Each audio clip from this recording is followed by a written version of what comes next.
Hi, so I'm Taurus from Sharpening. Today I'm going to demo you how we can do your own sharpening on one of the favorite stone, which is Shutter 1000. So this is actually direct to one of my students' question, where she's already forgot how to do the sharpening on this stone, especially on the pressuring and the movement of strokes that she can do to maintain it. So this is one of the nine I'll be demoing today. This is from Shogun Japan. So it's not a Japanese brand, it's actually one of the local brand.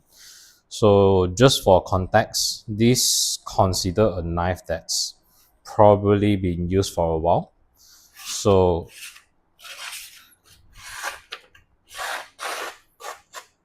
you can see how rough this knife is. It can cut, but barely.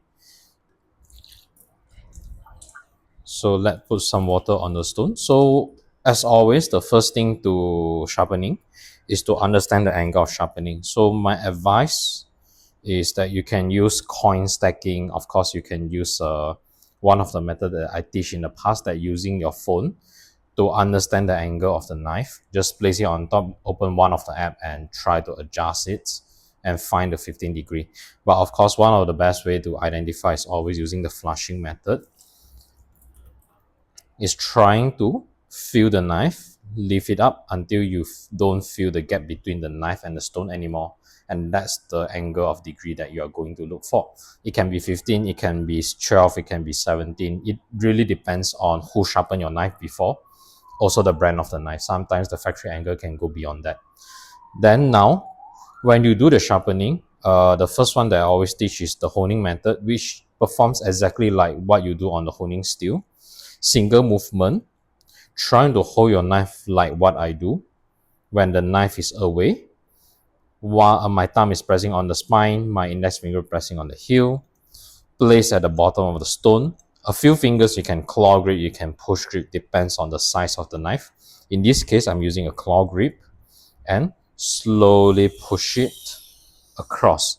Now, how you can identify the pressure to put on the stone, it's really depends. Sometimes a stone can take more pressure than the others. For a Shepton, my advice is to using lighter pressure. Observe the slurry of the stone. Notice that when I start to do the sharpening, immediately you'll see the black slurry is coming out. That actually means that you are doing sharpening. What if I'm pressing a lot of pressure? Just for context, remove the slurry. If I'm pressing really hard and do the sharpening, right,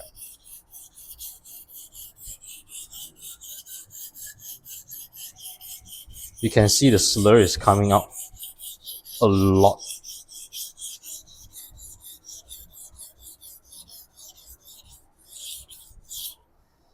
That actually means that the stone can take the amount of pressure as well. So if you press hard, it can sharpen. But most of the time what happens is that if you press too hard, you might slip and accidentally cut yourself. So adjust the pressure accordingly.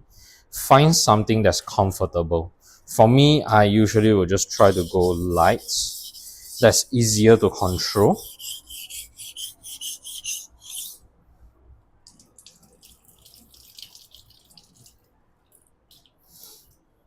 And you won't really have the risk to injure yourself. Of course, if I'm pressing too light, what will happen? Probably you won't see anything happening on the surface of the stone. So my advice is just pressure as you go and observe if there's slurry coming out from your sharpening.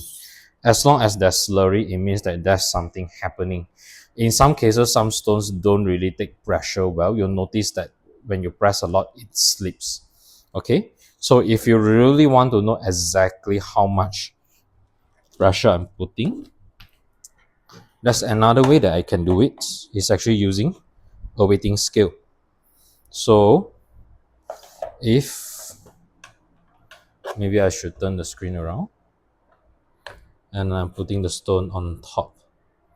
So currently it's sitting 572 grams. So as I pressure and go, yeah, I don't really have a very good surface, but just give you an idea, I'm pressing about 2 to 2.5 kilos, as you can observe on the scale better than what I can see now. But of course, it's not really that necessary. Just trying to get a comfortable pressure so that when you do the sharpening, you're actually doing it. So just now that I demonstrate, pressing like this, doing single strokes as you go. I would advise you, if your knife is very dull, probably do 10 strokes on one side, then you move on to another. So now, moving on to here, when the knife is facing towards me, my index finger pressing on the spine, my thumb pressing on the heel, and I will place it at the top of the stone. My movement is to pulling the knife downwards like this. Same thing, my left hand, I can claw grip, I can using two finger just to balance the knife. So for me, I will try to do 10 strokes here.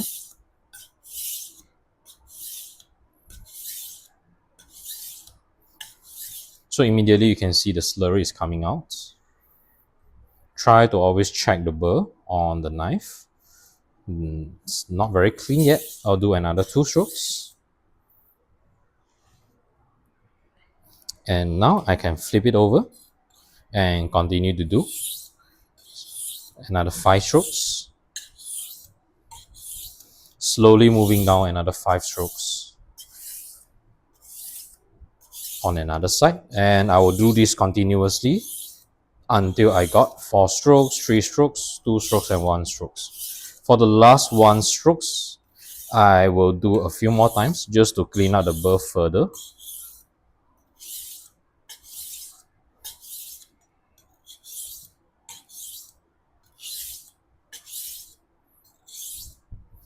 Okay, so now the pressure on the last stroke, usually I'll go lighter and lighter, as in I'm trying to reduce it until I'm just using the weight of the knife. And my left hand, I'm not pressing it downwards. Instead, I'm just balancing the knife out. So if I'm not pressing on anything, you can see I'm just trying to have a movement, holding and balancing, not pressing it downwards. Now, check for burr. I don't feel any burr further. Probably a little bit here. What I'll do, hold it, lightly pull, and that's all you need. Okay, it flipped. Okay, now it's better. Cool. Wipe dry. And the next step that you can do, strop it. So strop it, I'll have a leather strop. I'm just going on the opposite direction of honing. Imagine that if I'm doing the same direction of honing on the leather strop, I'm actually cutting on the leather. I don't want to do that, so I'm going away from the leather in this direction. So make sure you don't damage your leather strop. Just do it a few strokes.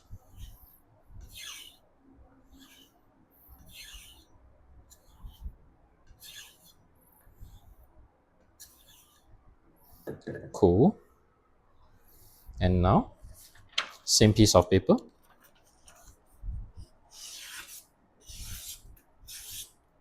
I can cut smoothly. If I have a better stone, sorry, then I can continue to do the honing method on this stone. Usually I'll just do a few strokes. Same thing, I'll start from 4. It really depends on the steel. So for this is a stainless steel. You don't even see the model of the steel, so it's probably in the 64 to 60, sorry, 54 to 56 HRC range. So it's not something really shut up on. I will avoid doing too much on high-end stones. So just try to go reducing the burr a little bit just to clean out a little. And yeah, that's all you need. Don't overdo it. If you have a Japanese knife, then feel free to do as long as you want. You can do a few minutes if you want to. The burr. And now you should get a clean cut.